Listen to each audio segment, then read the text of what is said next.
Andy Hart of WEEI.com, and he's joining us on Twitch as well, so you could look right at. He's at the best. The one thing I will say, we make fun of Hart all the time. The Bo Jackson jersey in his setup. Oh, it's a good setup. Fantastic. Yep, I like love the much. Bo Jackson jersey.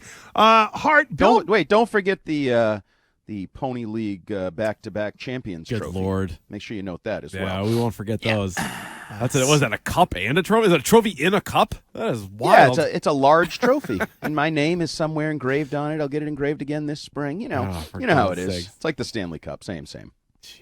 What year was that Good from? Lord. No, this is from this year and last year, back-to-back champs, Yeah. baby. Oh, I thought that.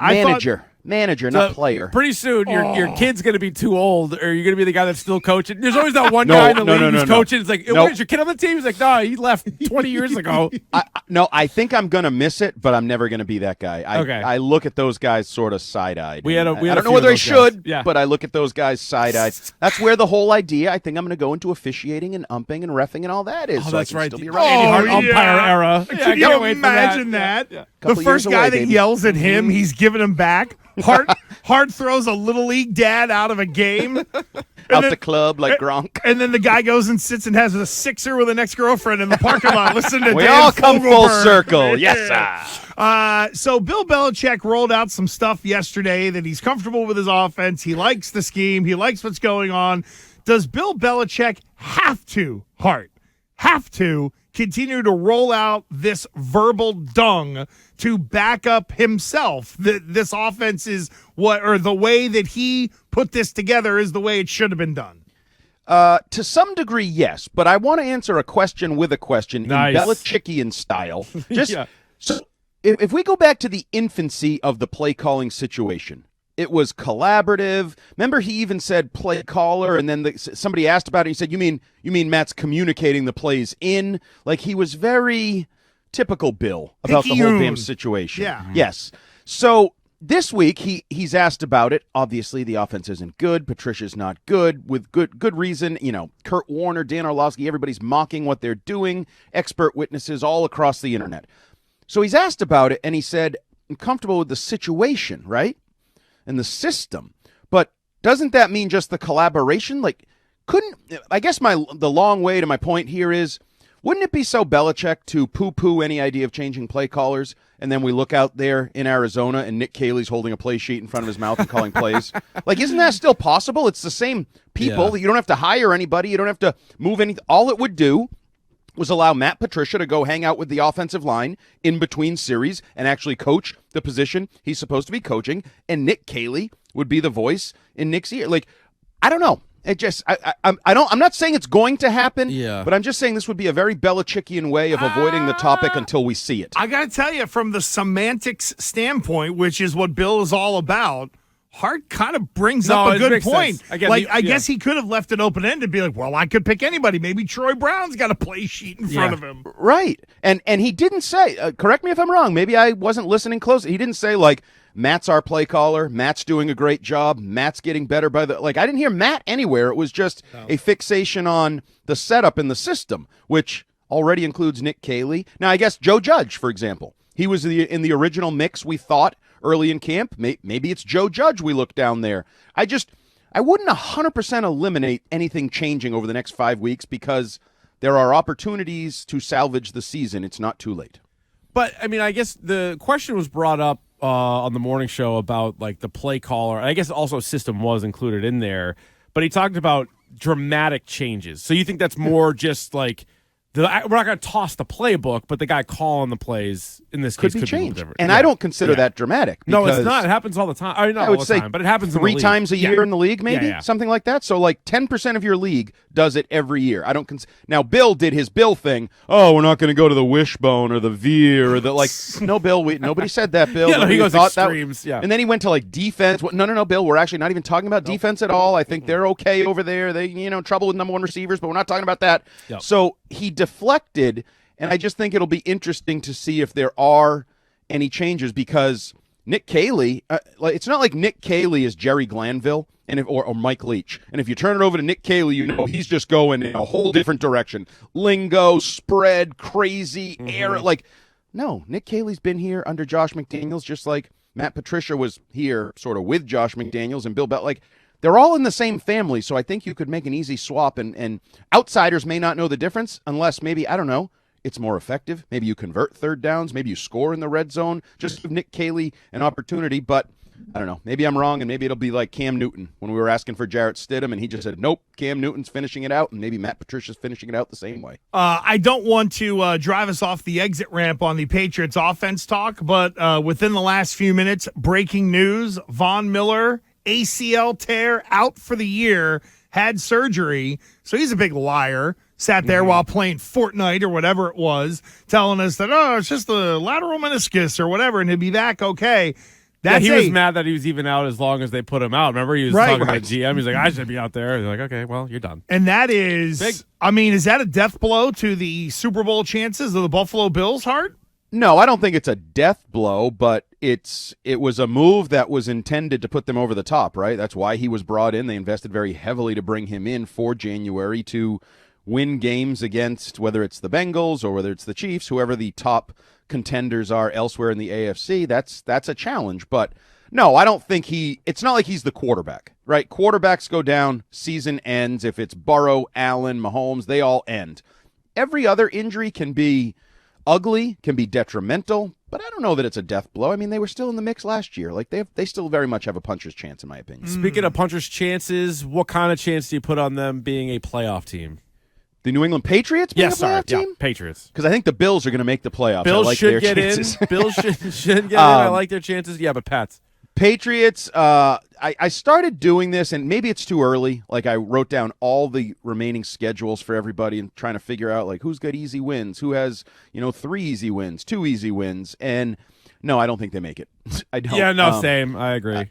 They may win 8 games. They may even sneak a 9th, but I don't know that that's going to work. Like, looking at the Jets' schedule, who are the 7 right now, and already have a game ahead of you, 7 wins, I think they have 3 very winnable games. And if the Jets get to 10 wins, and, there's suddenly this unified front with Mike White. By the way, Zach Wilson, you're toast. I mean, when the team's wearing T-shirts of the quarterback that replaced you. They love this guy. He's like, Garrett Wilson, take a bullet for him. Yes. Like, oh, my God, what? Poor Zach Wilson. Yeah. Actually, screw Zach Wilson. He seems like a matter. dink, but he's never coming back. But, no, I think the Jets have a good chance to secure that. Now, the Ravens are an interesting wild card, and I don't mean that in terms of the wild card spot. I mean that in terms of Lamar Jackson. He plays a lot of these teams, Bengals, Browns, like there's a lot of cross-pollination in the remaining schedules. And if they fall apart because he misses significant time, more than just a week or two, they could be an interesting wild card here. But, no, I think the Patriots only have really 2 winnable games. That's why I think Monday night is absolutely season-saving must. You don't win Monday night. It is over. Schedule your golf trip. Yeah, I agree. That's why I thought the Bills lost. I was like, yeah, I kind of penciled this one as a loss anyway, and they're still 6-6, and like whatever. Like they just needed to win 4 of their final 6, so it's still now it's 4 of the final 5. And so I'm with you. This is a must-win because it's the worst team that they're playing. Absolutely. But to that point, they've struggled against the mobile quarterback.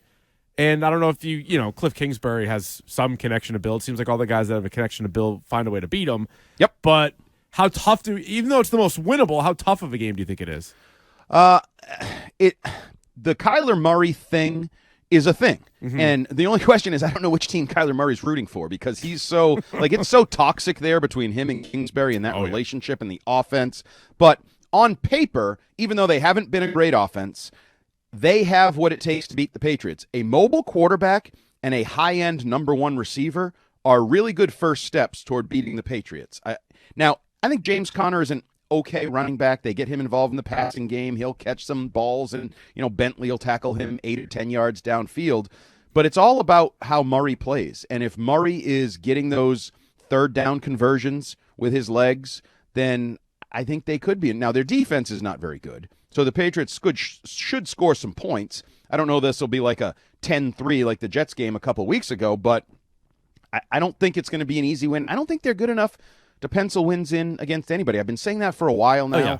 Like, just anybody. I don't care who it is. I mean, there's no better example of that than really their season could end up coming down to the fact that You lost to the Bears at home, and the Bears have 3 wins and have only 2 teams have been eliminated from the playoffs. When you go to the standings and they have that little E next to them, eliminated, it's the Texans and the Bears, and you lost to one of those teams at home. That's the one. Yeah, it's smoked. Yeah, and that's the one that I think you're going to look back on this year and say, wow, if we had actually won that game, maybe there would be a different feeling now heading into this 5-game final stretch, and maybe we'd have a shot. If it all falls apart in Arizona and Cliff Kingsbury is out at the end of the year, right? Oh, I already see you. You're already thinking, well, you already know where I'm going with it. Would that be a fit? Here in New England, OC? I think it would be a consideration because they have to consider anybody that knows offense, that coaches offense, that actually has a background in offense. And I think as a head coach, the guy is trash. He can't control a locker room, all that. Well, boy, you just put him on offense and leave him alone, he's good. And I do think people would say, well, he coaches Mahomes, he coaches Murray. Why would he coach Mac Jones? But some of it is still based in the RPOs and some of those things that Mac Jones can do. He's not a runner like Kyler Murray or Patrick Mahomes. He doesn't have, but you can still run those. Nick Foles, we look back on it. The RPOs took off when Nick Foles was doing it in Philly, and he's not a runner. So, yeah, I think – I would still have Billy O'Brien on the top of my list because I think he's a better coach. He's more proven offensively with variety of quarterbacks across college and the NFL. If you're assuming Nick Caley is out, which everybody seems to be assuming his contract runs out and he's leaving at the end of the year, I would definitely have Cliff Kingsbury in one of my top 2 candidates. And maybe there's enough of a connection to Bill there where he would be comfortable bringing him in, not necessarily consider him a dramatic outsider. So I like the idea. I like the thought, but, we've liked ideas before, and then Bill does his own thing, and we don't like those ideas. Usually around draft time, it feels like it goes a little opposite. Yeah. Hart, have you seen any decline or reason for concern in Matt Judon, who last year was amazing through, I think, 12 games? Then he got COVID, but then he and the team kind of fell apart.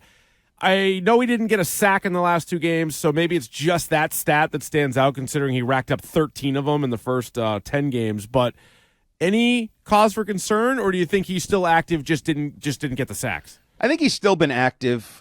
He drew a hold last week. He's had a couple QB hits in each game. So last year it was fall off the map. Right. No more QB hits, no more anything like he didn't play. So I think he's still active. And we are caught up in it. I think for example, if last year never happened, we wouldn't be having this conversation, right? No, definitely Okay, not. You have 13 sacks. Just because you went 2 weeks without a sack doesn't mean, very few pass rushers play 17 games and have at least 1 sack in all 17 games. Right. But it is warranted because of what happened last year, but I have not seen signs, and you'd hope you wouldn't, because I do think they've managed it in terms of his playing time, and he's obviously talked with you guys and with the rest of the media about Pilates and all these different people that are helping him and keeping him going. So I understand the question and I understand the reason because I use the same phrase, stuck on 13 sacks. It's like, well, feels like a shot, and I don't mean it to be not right. It's second in the league. Like it's still great. But now the flip side of that, when I was looking at that yesterday, is it kind of snuck up on me that Josh Uche has 7 sacks. So maybe he can balance out any regression in Matthew Judon by taking his game to the next level. Uche has gotten better, but I think 3 of them came in 3 games. It wasn't like a Tully Benta-Kane situation, but, whereas the game that you can eat, okay, go eat, and he went right to the buffet. Remember that Adrian Claiborne game against, like, the Falcons? Remember he had, like, 6 sacks? He had, like, a good season number, and then you looked at it, and it was all against one poor backup tackle in one game. He had, like, 6 sacks. Well, it was I think it was against the Cowboys, wasn't it? It was a backup left tackle, and a backup quarterback or something insane, and he just smoked him. I think he really had like 6 sacks in that game, and it made his season total look really good. Yep. And yes, Tully Banta-Kane was certainly one of those guys that occasionally, but you know what? It happens. Micah Parsons feasted on that guy. What was the guy, the rookie for the Vikings, their backup tackle? Like, that happens. You're supposed to win those matchups. You're supposed to feast on them and pad your stats a little bit. By the way, Hart, a texter says, hey, Andy, we need basketball officials. You can make a great side job. Then you'll see what it's like to be yelled at. Oh, yeah. Basketball's the worst because there's so many calls so quickly. Oh, yeah. There's so much judgment, and in those stupid little gyms, you can hear everything. And like, you're right on top of them. Oh, yeah. The guy, and like, you You could be making a call on the sideline, and he's literally 4 feet behind you. Even if he didn't mean you to hear it, no good. This guy sucks, he tells his wife. You hear it, you know it, you feel it. Baseball umpire, you get way more of a buffer. You get the whole backstop, you get the whole, like, the foul play. Like, or lacrosse. I think lacrosse is going to be my first foray, because I don't think a lot of people know the rules. So, like, who's come gonna on, buddy. Right. Screwed them on that. They don't know what I did. Especially girls lacrosse. No one knows the rules in that. Just Plus, chaos. You're out on a football field, so you're automatically like 40 yards away from everybody. I think that might be a safe dipping of my toe. I was going to say, what is your favorite venue to get thrown out of when it comes to yelling at an official? See, you act like I've been thrown out a lot. I've been thrown out twice. Just twice. Once as a fan, once as a coach. That's it. I learned my lesson from both. It'll never. Well, probably. Did you hand your? Don't ever say when you got tossed again. When you got tossed as a coach, did you hand the clipboard to the assistant and just storm off? No, I laughed because I didn't even deserve it. So well, it didn't even bother me. Of course, I didn't ask anybody. Come down here and talk to the whole inner baseball you sound like crew Draymond down Green. It's like, come talk to the Dartmouth community. People be like, that's right. All you have to do is say Andy Hart. And I'm like, oh my god, this guy's a menace. Eyes get real big. I had been much worse many other times in other games that I probably deserved to be thrown out than I was when I actually got thrown out. It's got a running log. Got it. So you got more that you didn't get thrown out than you did, so therefore you're okay. Yeah, that's kind of how I took it. Thanks to our friends at McFarland, Andy Hart at WEEI.com. Read him there, and of course hear him all over the place here on WEEI. Hart, thank you, friend. We appreciate it. See you, fellas.